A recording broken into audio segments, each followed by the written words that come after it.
Come here very aggressively.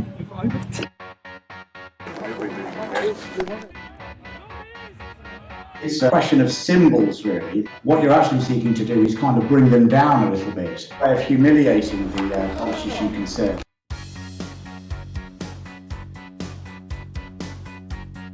Throwing eggs has been a tradition for an awful long time. I guess it probably even started in the stock as ritual punishment within the community. Think about it, an egg is an easily available weapon which is not going to do serious physical damage to people. I remember Edward Heath having eggs thrown at him. He was known as quite a pompous man, and so perhaps it was just a way of trying to prick that pomposity. Prescott, a similar thing was going on, though possibly the person who threw the eggs in Prescott's case hadn't reckoned with the fact that he was an ex-shop steward.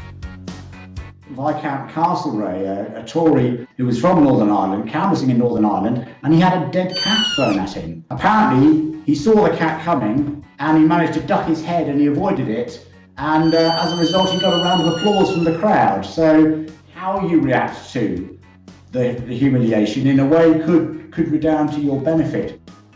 The context is all. When the shoe was thrown at Bush, well, it was at a time where, millions of people were unhappy with what was going on with the war in Iraq and its consequences.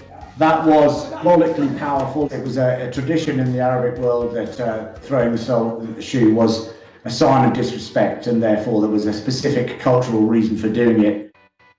Before Nigel Farage got milkshaked, Tommy Robinson had a milkshake thrown at him, and I don't think there was a particular advanced agenda of, we must use milkshake. It was just somebody decided they wanted to do something to humiliate Robinson, and it happened to be a milkshake, and because it made its mark, when subsequent Eurosceptic and far-right people have been up on the platform espousing their views, that's why the milkshake has been the weapon of choice of 2019. If they manage to rise above by, literally dodging the cat or smiling or reciprocating with the audience in some way rather than just looking outraged and angry, then you can possibly psychologically win your audience over and say, I'm not just the bad guy you think I am, I'm bigger than that, and actually I do have some respect for the people that are criticising me.